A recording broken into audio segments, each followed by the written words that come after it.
if you just go right there, then you can be like, yeah, I got a Ferrari. That's the best angle. But then if you pull out just a little bit, it gets ugly really quick.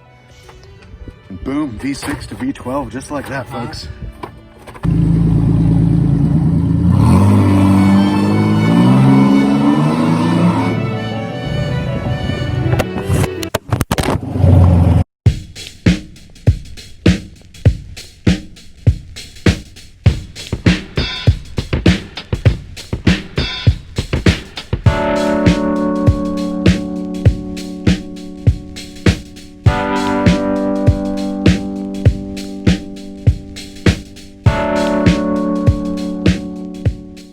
Yo, what's up, everyone?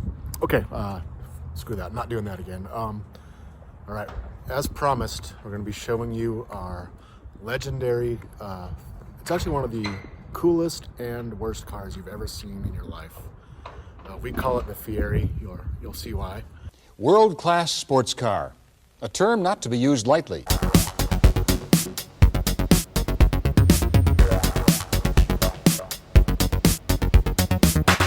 This is where we keep it because it's too ugly to keep it at any of our houses. Woo. As you can see, it just barely fits in our storage unit. And we still got the stuff on it from when we went to Monterey Car Week last year.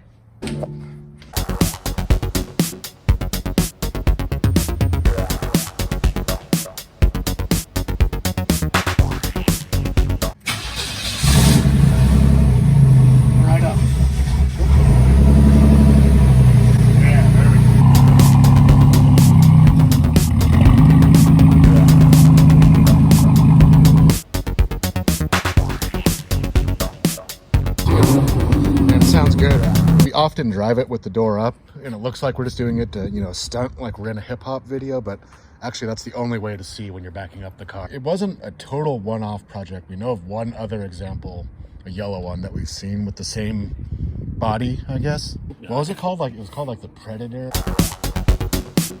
or I thought it was like Coyote. Oh yeah, Coyote. This is the best angle of the car. If you look at it just from the front, I wouldn't say it looks good, but it at least looks not embarrassingly bad. And then if you do this right here, if you just go right there, then you can be like, yeah, I got a Ferrari. That's the best angle. But then if you pull out just a little bit, it gets ugly really quick. One of the things we've actually talked about is if this car just had some like bigger, nicer looking wheels, actually look kind of respectable, maybe. Yeah. Maybe I'll do a quick little Photoshop. It's got like JC Whitney mirrors on it. As you can see, the panel gaps, they're not bad.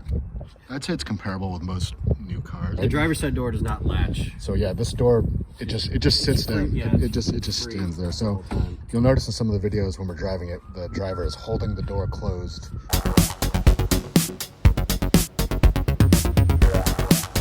This car, shockingly, has no air conditioning. Or when it's hot, like on a day like today, you will literally die in it. So yeah, we just took the windows off completely. A lot of people comment on the classic 1950s Cadillac bullet taillights.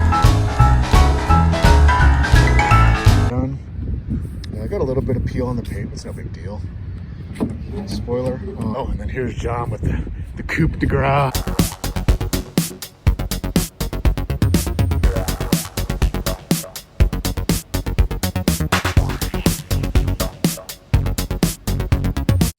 Sweet roof scoop, totally functional. This funnels air right into the V12. Yep, that's another. So the owner did not want anyone to mistake the engine for anything else but a V12. This is the one with the okay. You gotta have a fire extinguisher, of course, at all times when you drive this car, because you never know it could just combust. And you got gloves. You can see right back there to the V12 roaring behind you. I don't know what this is supposed to be. Just a little. That looks like it's from like a '90s Eclipse. It's just a little, you know, a little extra bit of character there. Yeah, the headlights are nice. Ow. It's very painful getting in and out of this thing. There's a lot of sharp things that will poke into you. Some sweet digital gauges. These are sport mode. No, that's just the windows. The upholstery is just top notch. There's no other way to put it. You got a headliner up here. This all looks like a lot of fun to work on. I think that's just more storage. This is where you put your important business files when you're going to see a client. Now let me see here. The deal was that we were supposed to meet and exchange Halliburtons. Looks like to me you boys are a little light. Going down to the docks to meet the guys to do some business.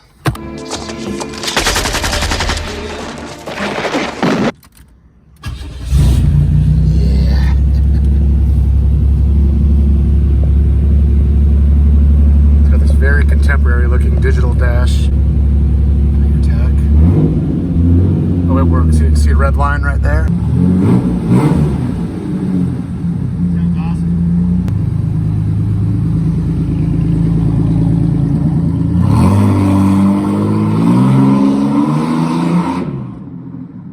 Alright. It's my human backup camera. Alright, first of all, the visibility in this car is awful. See that? The headroom is not good. Thankfully, everyone around you can clearly see. Yeah. And no one's going to mistake this for anything.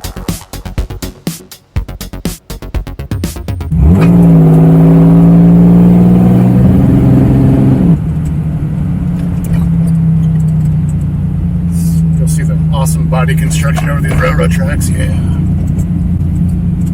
Very creaky.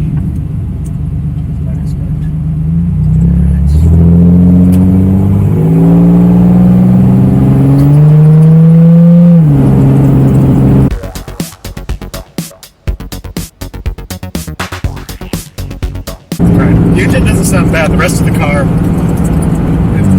I don't know what a death trap is supposed to sound like, but I imagine it's something like this. It kind of drives good. I mean, considering what it is. I wouldn't say good, but, No, it's not as bad as you would expect. Yeah, at least in a straight line, when you're just cruising, it's not too bad. The handling is adequate. Yeah, the funny thing about this car is it actually probably gets more attention than a real Ferrari would. Right. Not good attention, but definitely more attention. So if that's what you're looking for, you got the right car.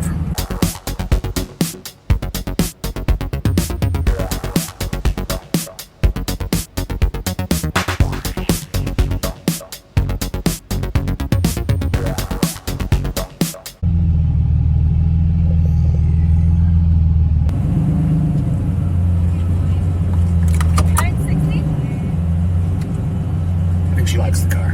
Yeah. You can tell by her enthusiastic expression.